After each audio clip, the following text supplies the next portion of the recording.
it's okay to argue. It's okay to disagree, to try to come to some agreement between yourselves. And like I said, we have Charlotte Mason people we hang out with on the speaking circuit all the time, and we talk, and there's no animosity, and I think that's a model for the way we should all treat each other, even though we disagree on the means. Welcome to Classical Etc. You're in the studio with Memoria Press. Hello, and welcome to another episode of Classical Etc. In today's episode, we are going to do our follow-up discussion about Charlotte Mason. But before we do that, Martin, what have you been reading? Well, I've been reading Charlotte Mason. What else have you been reading? I have had interludes where I have been listening to dramatizations of Louis L'Amour novels. But I don't know that they go together really well. But No, but we have to have both in our lives, yes, I suppose. You have to have a little fiction. Yes. Yeah. And I have been reading. I finished rereading Scarlet Letter for a discussion with our upper school literature teachers, and I'm still reading. Now I'm back on Wolf Hall. Are you reading Wolf Hall? I have read one chapter, so and I need to it's just so good. The problem with Wolf Hall is her use of. She just suddenly says he and doesn't name Cromwell, and so she's talking about another character, and then all of a sudden she says he's, and it's Cromwell speaking, and I don't know why. If she hadn't died, I would just write and ask her why in the world she doesn't just name him every time he speaks or every time she's talking about him. Just in the first chapter, because Kaylee warned us about that. Like you got to watch out for this. Yes, and I saw it a little bit in the first chapter, but it's all about him. So I wasn't really but then there were a couple times where she was talking about his dad, and all of a sudden and then I realized she's talking about the son. You really have to go back. And I don't, that's. And she had to have done it deliberately because no editor would let this go. So she had to insist on it. Maybe I'll Google it and see if she ever explained it. But that's the frustrating thing. But I am loving the book. It is my second time reading it, but I don't remember it from the first time. So, Paul, what are you reading? I'm reading, or I was listening to Outlive, which is a book about the four horsemen, as he calls them, the four diseases that kill us: diabetes, heart disease, Alzheimer's, and I'm missing something. Cancer. There it is. Kind of obvious. And just sort of like what the current research is on these things. Ways we may need to start shifting the way we think about them. And how did you get a hold of that? It was recommended to me by a friend because this friend was very. He has kind of changed his health habits, and I saw him and I was like, "Oh, you look great." You just. Oh, really? And so it was sort of motivational for me. And he was like, well, this book was influential to me. So I started. So does it tell you how you should eat to avoid these things? I haven't gotten to the end of it yet. So I've gotten to the fourth one, which is he deals with Alzheimer's last. And so he's dealing with that right now. And so then I'm curious about how I think then after that he's going to flip too. Who's the author again? I don't know. I would say not to get Alzheimer's, do Latin. There you go. They say puzzles and games. And diet, actually. Diet's a big thing. That's probably what the book's about. We were talking about this the other day, is literature and doing literary things, from reading to writing, and how, and this has been a while back, and of course you see studies and everything, but it was a study that indicated that the longer you read and, stay up on literature, writing and reading, the longer you stay, coherent. Your brain keeps working. There are things that, and I can see why, because all of the things that you have to, the little steps that you're always having to go through when you write something or whatever. Actually using your brain actively. Yes. Right. I forgot to say, Mitchell's here with us today. Yeah. Very important guest. I didn't notice till you just mentioned that. Frankly, I'm a little disappointed. Believe it or not, we let him back on. Yeah. Surprised. I'm also surprised. It's a pleasure to be here, guys. Thanks. I jumped back into John Le Carre's novels. So I need to do I'm getting to the end of those, and those are really, really good. But over the last few, if I could transition us for a second. Please, transition us away from food. I think one of the things that we sort of heard after talking about Charlotte Mason last time was that maybe we hadn't done all the reading. And so I think I could speak for all of us, and sort of Martin mentioned this, we kind of have spent the last month and a half or so doing the reading. And there's quite a lot of it. I mean, Paul, you printed out what you've read here, and I've was able to read through volume 6, and you read volume 6, and you read volume 6, which is sort of the summative thing. And so I started at volume 1. You started at volume 1. Yeah. And at the end of the day, one of our goals was to do the reading and to take that, we're kind of engaged in an academic exercise here of asking what we agree with and what we disagree with. And so. But I will say, that those 20 principles that we started with, was it 20? Mm-hmm. Yeah, that's right. That are her core principles. After doing all this reading, I still think those are her core principles. Right. That's volume 6 that sort of expounds those. Yeah. I think the things that I agreed with in those and the things that I disagreed with in those stayed the same throughout all my reading. So I don't think those core principles misrepresent her. Right. I think they really do a good job of summarizing what was important to her. But I do feel like now I have the receipts. I mean, I can actually, I've highlighted and quoted, and I can point to certain sections in here. That's right. That is, part of the 20 principles is sort of fleshed out here in this section. And here are some of my disagreements, and here are the things that I liked. And, and so I think it's important to at least recognize or start that off by saying we tried to do the reading. I did. You'd already done the reading back in the day. I'm sorry. I read book 6, which is her philosophy of education, which I think, and I looked through the others, and this was most of the point. Yeah, I'd already read it. I just went through it again for the show. And I would say about the principles, I mean, she does use words in ways that you would not expect her to. Mm-hmm. And so actually reading how she intends to apply those principles is helpful. Yes. Because, we can read it on the face of it and go, well, that is crazy. But then when she explains it, you can say, okay, there's ways where she's trying to maybe temper this a little bit. But I do agree that the principles do stand. She's not absolutely saying something and then rejecting it later. There is some conflict between the principles and sometimes what she gets to in practice. Mm-hmm.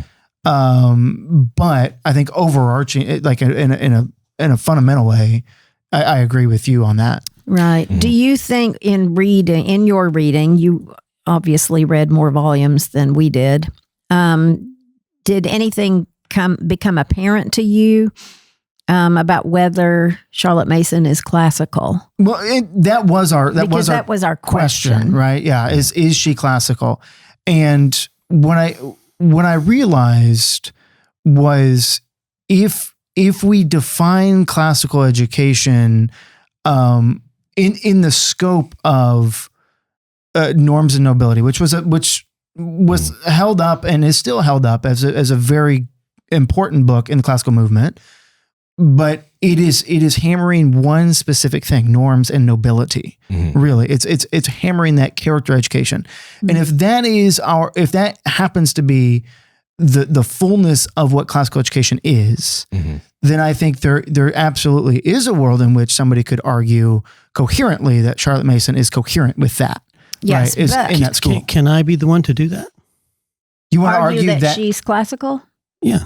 Can I start with our definition of classical education? It's fine. You're just going to get mine though anyway, which is probably better. You're going to get okay. Well, here's Cheryl's. Yes. You want to read that? I would, if you want me to. Well, you don't have to. I just like this part. Well, it might be helpful to maybe flesh out. I mean, I have the one I've been saying since I knew yours Cheryl. Is so much harder. Why don't we read Cheryl's? Very easy. Let's read Cheryl's, and then we'll give Martin the floor. Okay. We can't even agree what classical education is in Illinois. Really? Are we in agreement? You listen to this and tell me if you agree. Tell me. The essential core of classical Christian education is the study of Latin and the classical civilizations of Greece and Rome. That's so much easier than your definition. But let me go on. Cheryl also said, Classical education has been around for 2,500 years, and though it has changed and evolved over time, the essential core has always remained the same. It was invented by the Greeks, imitated and expanded by the Romans, preserved by the monks of the Middle Ages, and finally experienced a rebirth at the Renaissance, which continued up to the first half of the 20th century. I don't think we are at liberty to redefine it. I think that core has to be there in order to justify the word classical in classical Christian education. And the core would be Latin and the classical civilizations of Greece and Rome. And she's not trying to give an exhaustive definition there, but she is saying this is the core content of what we're doing in the classroom. What I would say is that that's an extrinsic definition, which I totally agree with. But there's also an essential definition, a much more substantive one, which I think she also articulated. I don't know where we got that, but she also said this many times. I found this on her desktop that she wrote, like she was working on her book on classical education, and this was about a month before she died. She's got kind of a historical thing in there, and she's got what it is that classical education does. Okay, and as means, I think that's right. But anytime you look at something like this, you need to understand what the ends are and what the means are. Mm-hmm.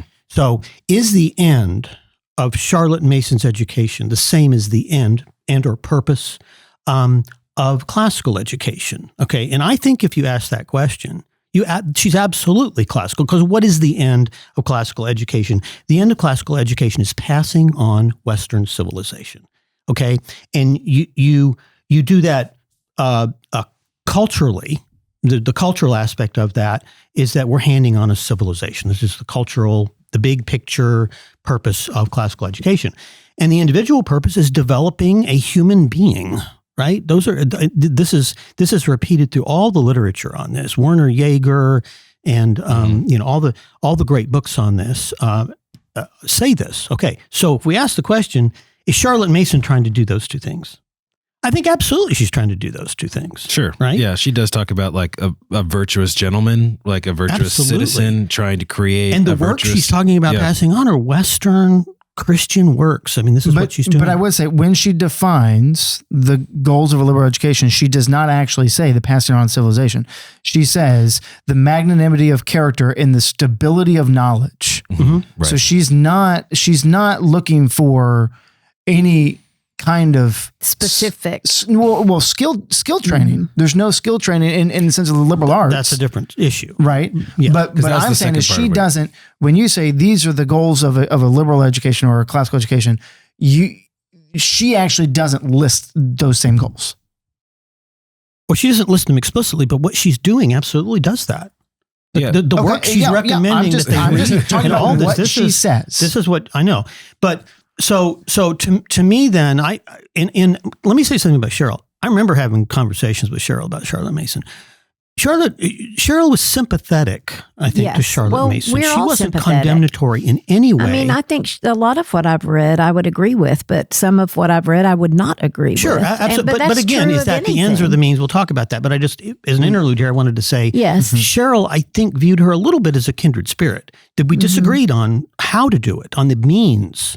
But we agreed on the ends. And if that's the case, then you're an ally and not an enemy, okay? And so, but allies disagree. That's right. We know this from history that allies disagree. We know this from this table.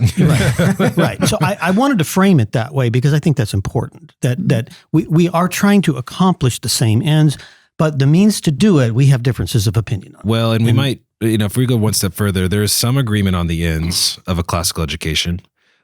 But then there's also some disagreement. So, one of our ends, one of our goals of a classical education, in our opinion, is sense and nobility, like the creation and the inculcation of a gentleman or a gentlewoman in society that is humble and intelligent and smart and carries and is a good citizen.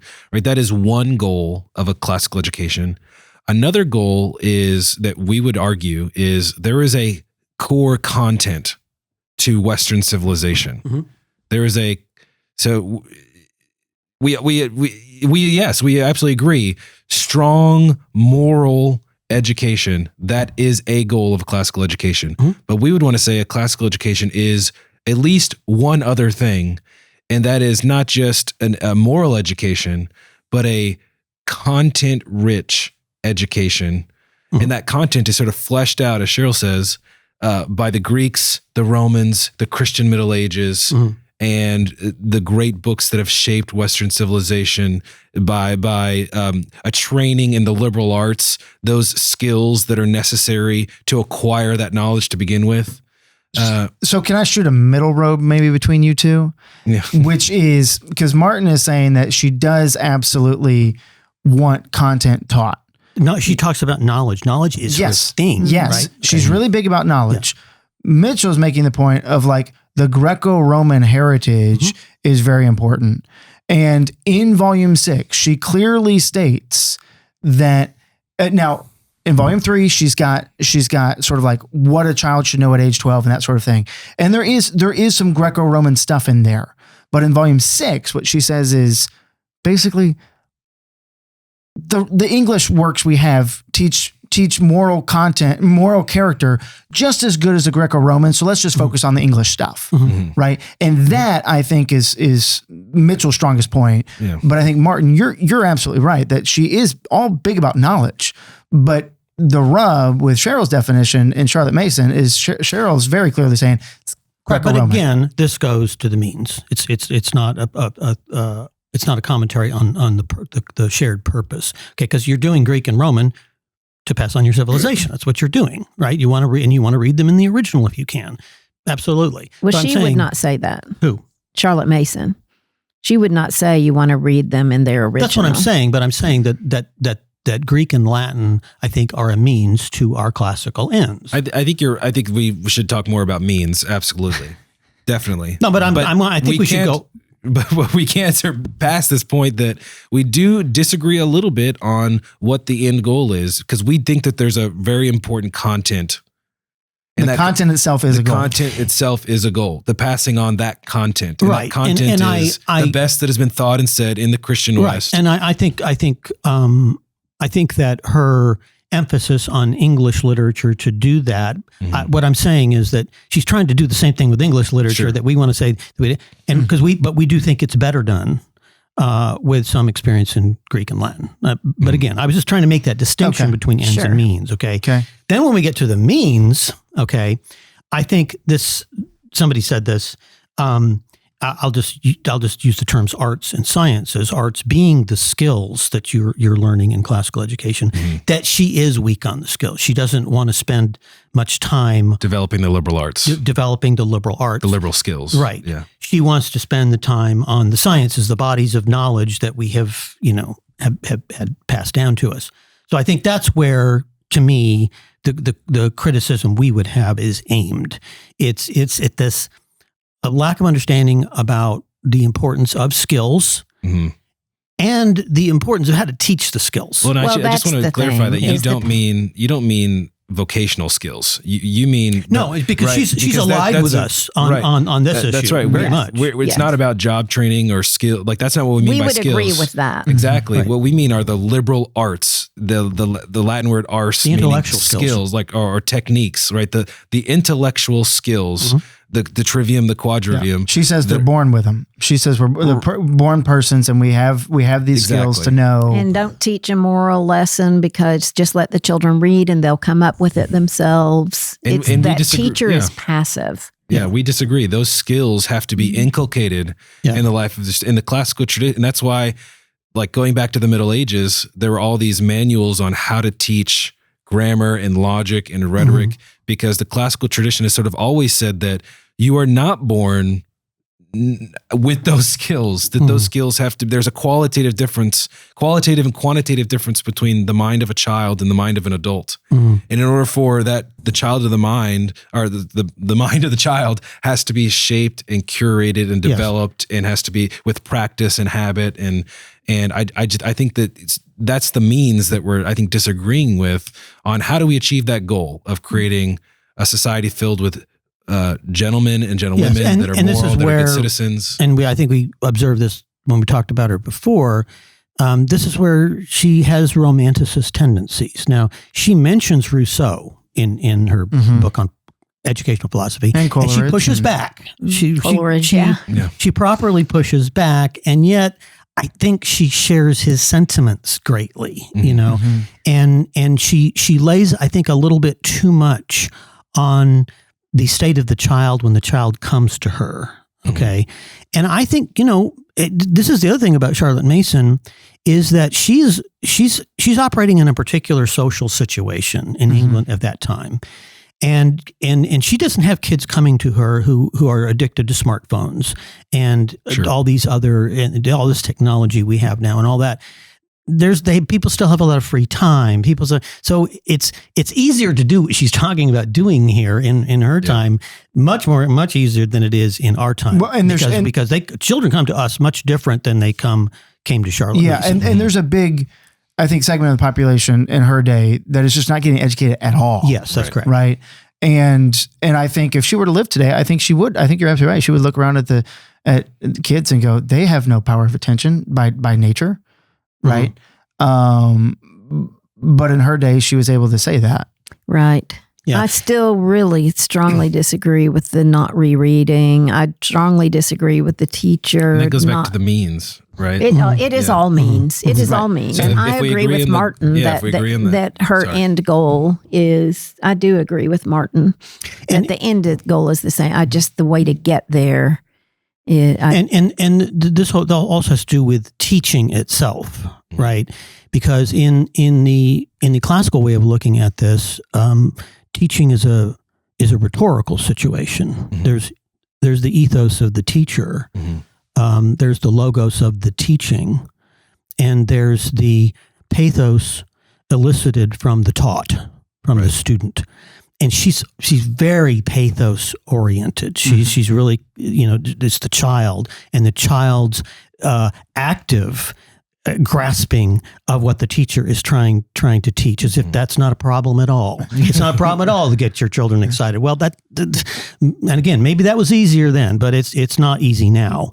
And so you've got the and she's very almost anti-ethos in terms of the teacher's involvement in things. I mean, just in my own education growing up, I mean, a lot of your impetus for learning came from the teacher. A lot of times the teacher is somebody you admire and you want to be like them. Yes. Somebody can't help but love your teachers. Absolutely. And so that's important for guidance. But she says that teachers can become a parasitic habit to children, and that then they would always have to go through life looking for. And she's right in many cases.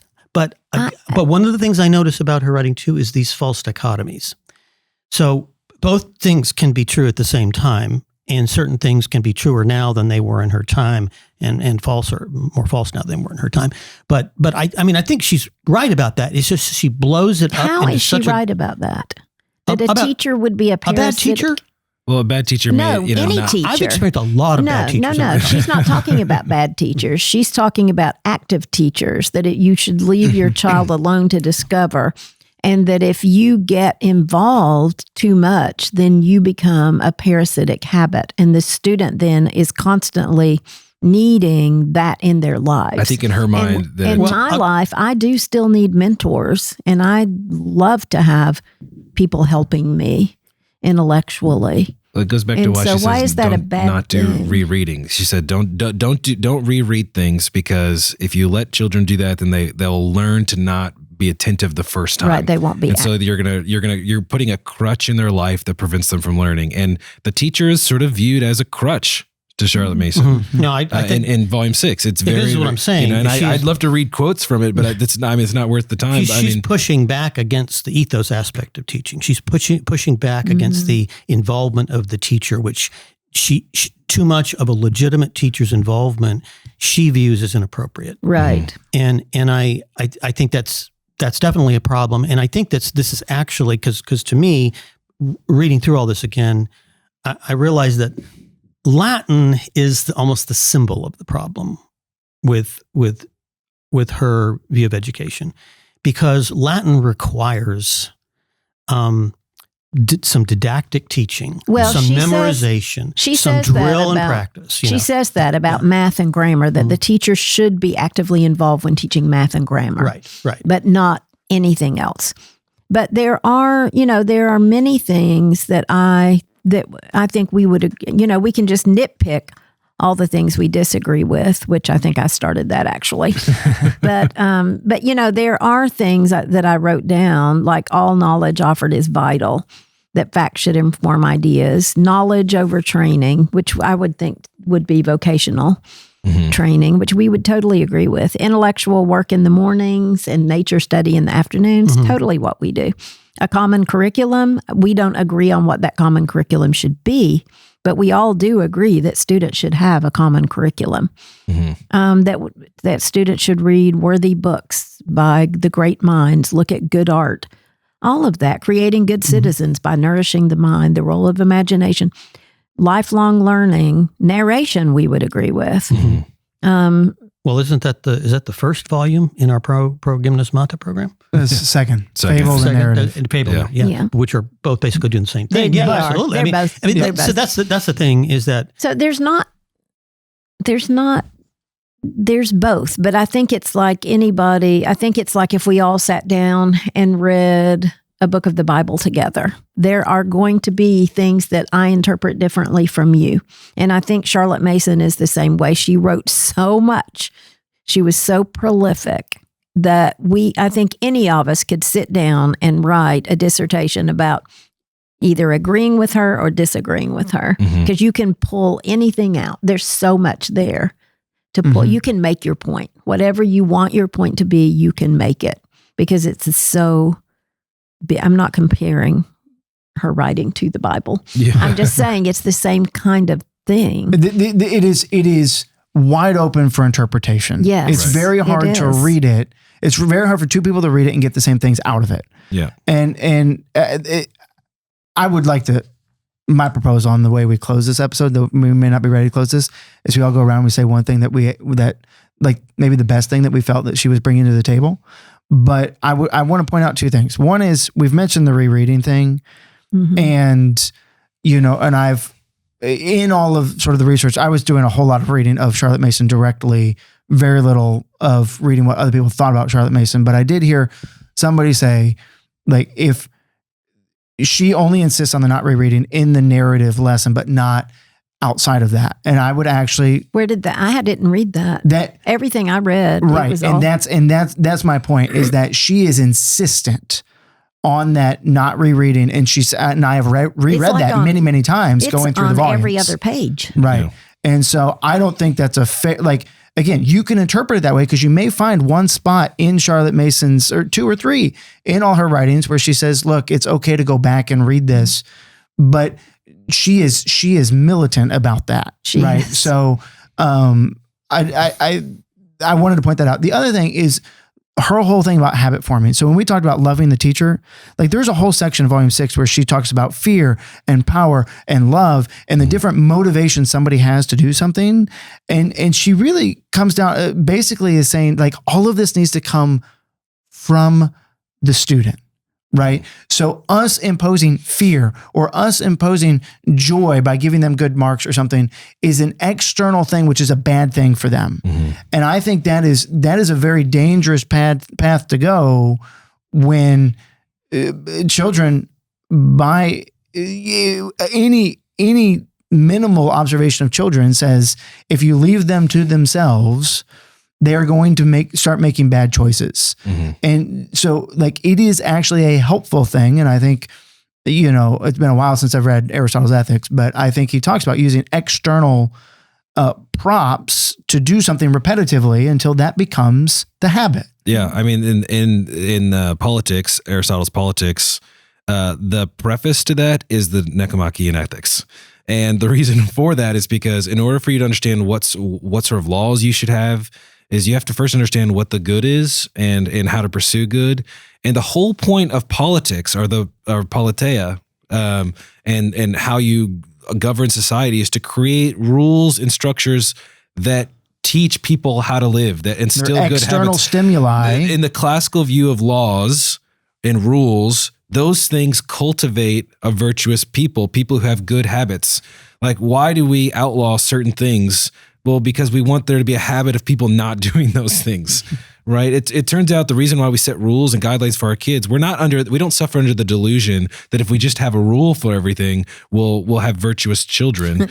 But we hope that our rules will shape a certain type of person that will build good habits in their lives. We tell our kids, go to bed at 7:30 every day, because we hope that we're training and instilling the habit of being a moderate, self-controlled person who doesn't stay up until 2 or 3 o'clock in the morning.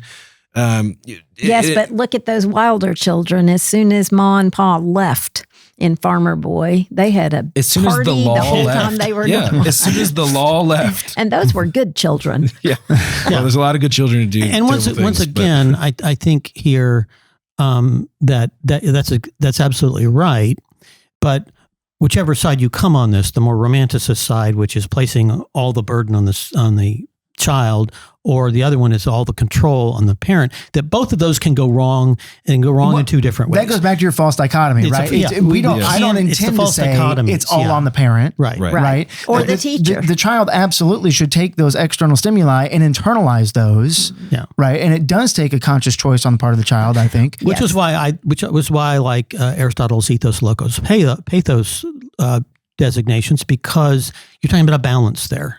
Each one of those things has a role. It's not all pathos, as I think Charlotte Mason sometimes at least seems to say, and it's not all ethos. If you're just controlling your child and dictating That's everything, exactly right. and I've seen that, that's not good either. Right. We need to have a balance between those forces in teaching. I love that. Yeah, that's exactly right. And Aristotle, he makes that very explicit in his Politeia, in his Politics, that it's necessary for us to have good laws and structure so that we can train virtuous people, because that does have that external guide does shape the habits of a person and the heart of a person.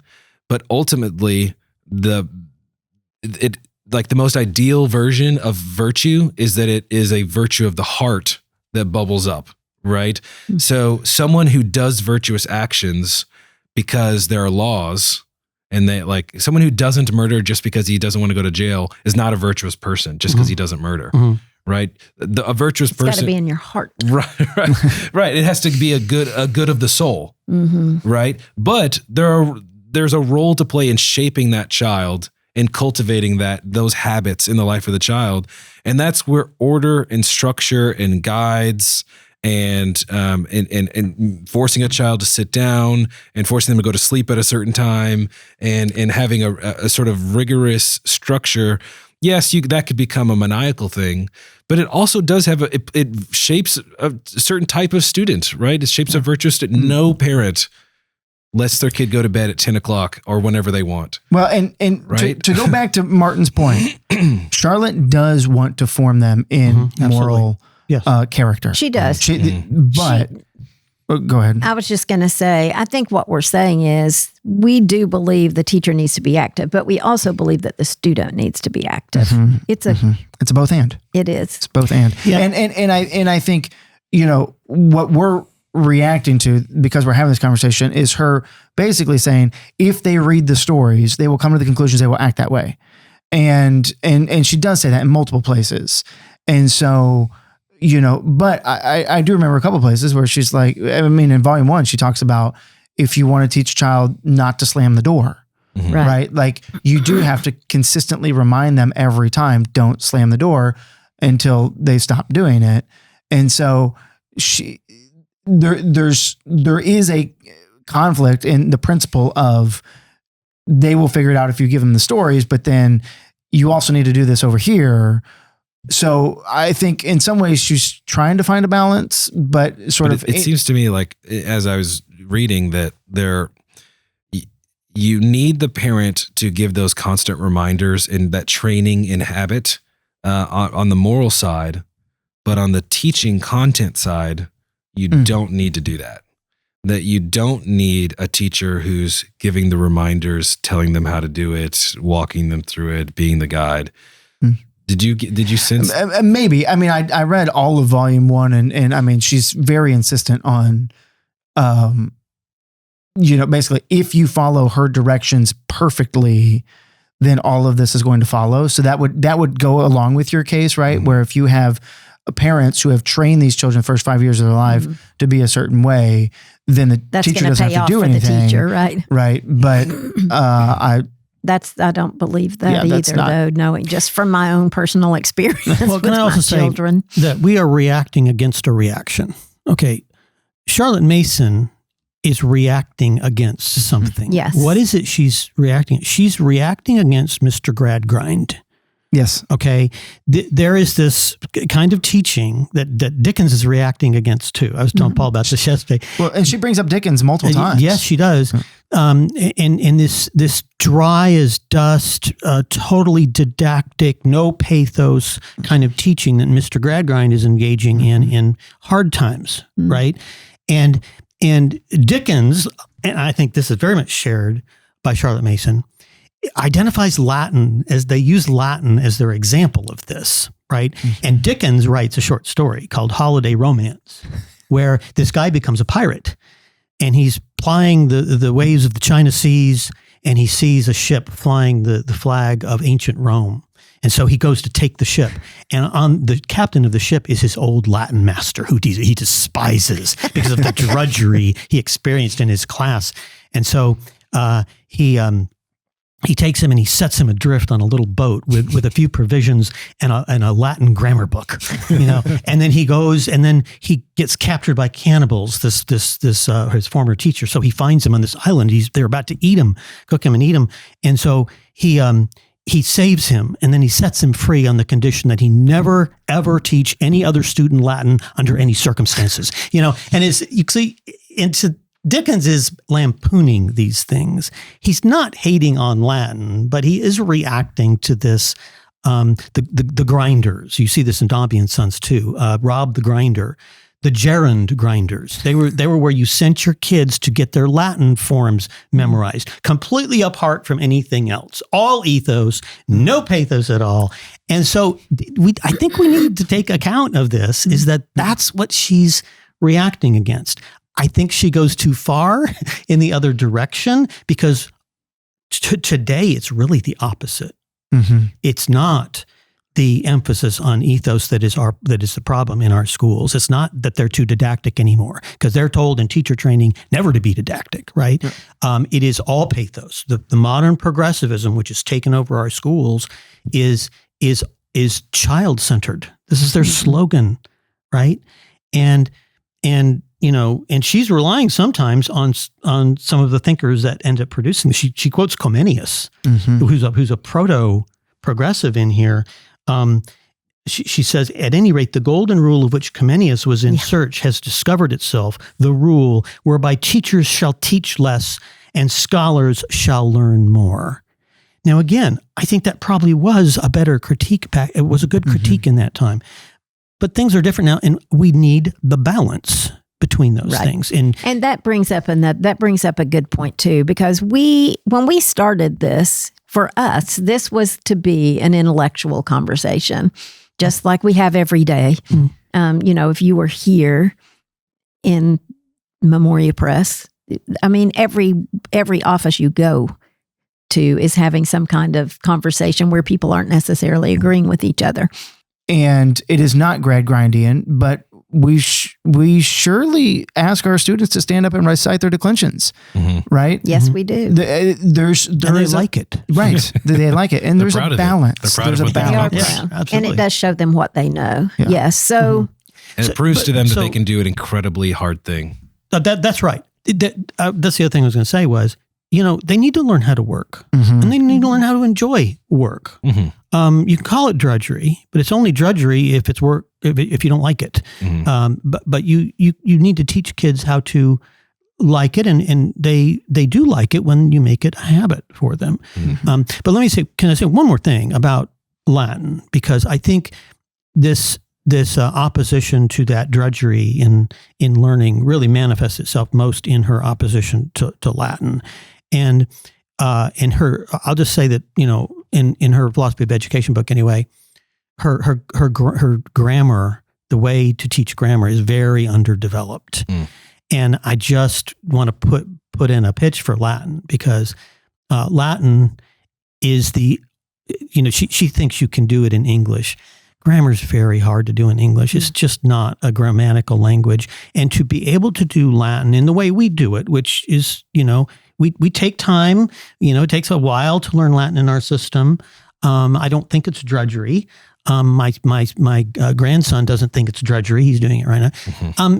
That's the way you're going to learn your grammar. It's far easier to learn your grammar in Latin than it is in English. It's going to be drudgery in English, more drudgery than it ever could be in Latin. So I just and even that's how, in the field of like second language acquisition, it's a common, like everyone sort of knows, everyone agrees in the field that it is very, very difficult for native language speakers to analyze their own language. Yes. And that's because whenever you're studying a foreign language, you're confronted with the question, how do I know that that's right? Well, I know because I memorized the rules. Mm-hmm. Whereas, and as a native speaker, how do you know that you got it right? Or how do you know that the grammar is right? Well, I know because I'm a native speaker. I don't really know why. I don't really know why the adjective goes in that order. I don't know why the verb goes there whenever I ask a question and there whenever the same thing is a statement. I intuit those things. So it's very hard actually for a native speaker to analyze their own language because it's not explicit instruction in grammar. And when you do get it wrong, and kids frequently get it wrong, even if they've read a lot of English, then you need to understand the reason why it's wrong. Yes. And if you don't know the grammar, then you don't know what the correction even means. Why can't I do it this way? And so, so I think it's very helpful. It does not have to be drudgery. But to me, that kind of symbolizes that's the biggest problem with Charlotte Mason. She's not acknowledging the value of Latin, and we've seen that value. And that is part of that is her problem with the public schools back then, that she felt like were spending all their time on Latin and Greek, so they never got to good literature. But what they were doing is reading good literature in the original Latin, Latin and Greek. So they were reading the literature after all these years of grammar. So it is, it was a different time. But does anybody have anything else? Because I would like. I just want to be able to say the one or two things that I thought I really liked out of Charlotte Mason. You want to read this one? Oh, that was your thing. Yeah, you can. When it comes to you, we just go around in a circle. Okay. And you can read that when we get there. I want to say two things. One is I think she's making a massive push for the democratization of education, and I think that was a conversation that needed to happen. It's a really good thing to say, how do we get this to everybody? And that's a question that classical educators are asking today, right? It's a very good thing. The other thing is there's one little snippet that I've found in volume 6 where she makes the point about sort of memorizing outside of context and how bad that is. And I loved that because she's, people hear classical educators say, memorize, memorize, memorize. And that's what they think is you just put a bunch of names and dates in front of a student and they have no idea what's going on, but they ought to memorize it. And they think that's classical. But in fact, what we do, we ask for a lot of memorization, but we ask for that memorization within context, generally speaking. Sometimes they may memorize a poem that we've read together, we've talked about, they don't maybe fully understand it, but they're going to memorize the poem. But generally speaking, if we're going to memorize a name and a date, we've already told the story. They already know that story, and they're going to memorize that name and date. And I loved her that she made that That's point. Right. We never memorize out of context. Our students always know the context of before we start to memorize Horatius at the Bridge, we go through every single of the 70 stanzas talking about it. Do you want to read yours? I've got one. Can I respond? You want to end? No. You want to respond to me? No, because okay.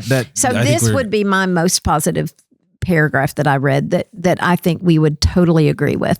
She says, now we must deal with a child of man who has a natural desire to know the history of his race and of his nation, what men thought in the past and are thinking now. The best thoughts of the best minds taking form as literature and at its highest as poetry, or as poetry rendered in the plastic forms of art. As a child of God, whose supreme desire and glory it is to know about and to know his Almighty Father. As a person of many parts and passions, who must know how to use, care for, and discipline himself, body, mind, and soul.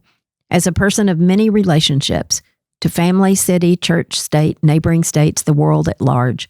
as the inhabitant of a world full of beauty and interest, the features of which he must recognize and know how to name, and a world too, and a universe whose every function of every part is ordered by laws which he must begin to know. That's my most positive paragraph out of Charlotte Mason. Okay, so can I read a paragraph then? You want to read a paragraph? Well, I wanted to respond to that because I was going to say that the thing that I love the most about the reading, and there were some things that frankly, I struggle with this reading because I sort of read like a middle ages mob. Whenever when I read books, so I'm very disagreeable. But when I got to that section, I was reminded of John Henry Newman and his definition of classical education, and it's an education that shapes gentlemen and gentlewomen who live at peace with all people, sort of understand where they came from because they know their history, and they know what's good, what's bad. They're able to sort of respond and sort of move easily from conversation at a dinner party because they're educated and they sort of know the deeply human questions, and they're good people, right? And that is the fruit of a classical education, and that picture of that John Henry Newman uses, but also Charlotte Mason has here, I think is what we want from our students. We have some quibbles about maybe how we get there and pedagogically, and then and what other things might included to get there, like some of the content questions. But at the end of the day, I think we're striving for similar things, and that's where I think I kind of like this academic conversation, because it is actually in the rubbing of two ideas together that the best thing sort of comes up. And that's, I think, where my heart is whenever I'm reading something that I disagree with. The best version should be not me or that thing, but the thing that bubbles up. And to me, the thing that bubbled up was the end there, which is that common ideal of a gentleman and a gentlewoman, and a virtuous citizen. I'll read something by one of my favorite writers. Me. You. I knew that was coming. Can we cut? Those of us who are fighting for classical education and who are opposed not only to ignorance, but to misguided philosophies of education are allies, and our disagreements are among friends. In fact, one of the things I value about the classical education movement is the camaraderie that is developed between many of us who've been pioneers in the movement. We see each other at conferences and meetings and get together for meetings and lunch and dinner. And it's not as if we don't disagree. In fact, we frequently disagree with each other on numerous things. This is within the classical education movement. But the great thing about it is that we get together and talk about our disagreements in an agreeable way. We don't hate each other, and in fact, like each other quite a lot and get along quite well, perhaps because of the fact that we do disagree. And at these meetings and dinners, there are frequently followers of Charlotte Mason, and they're welcomed as allies. I think that this is what C.S. Lewis meant when he said in his remark to Owen Barfield, friendship is opposition. It's okay to argue. It's okay to disagree, to try to come to some agreement between yourselves. And like I said, we have Charlotte Mason people we hang out with on the speaking circuit all the time, and we talk, and there's no animosity, and I think that's a model for the way we should all treat each other, even though we disagree on the means of the way of how to do this. Agreed. And we welcome your feedback at our email address, which podcast@memoriapress.com. Well done. Podcast@memoriapress.com. We really do welcome your feedback, and we welcome it, whether it's positive or negative. You don't have any control over that. Martin wants to read it all. So thank you for joining us, and we'll see you next time. Thanks for joining us today on Classical Etc. by Memoria Press. If you like what you heard, please like, subscribe, or share this episode or comment. We love to hear your questions and your comments. If you want to learn more about Memoria Press, please go to memoriapress.com. This has been Classical Etc. We're so glad you joined us, and we'll see you next time.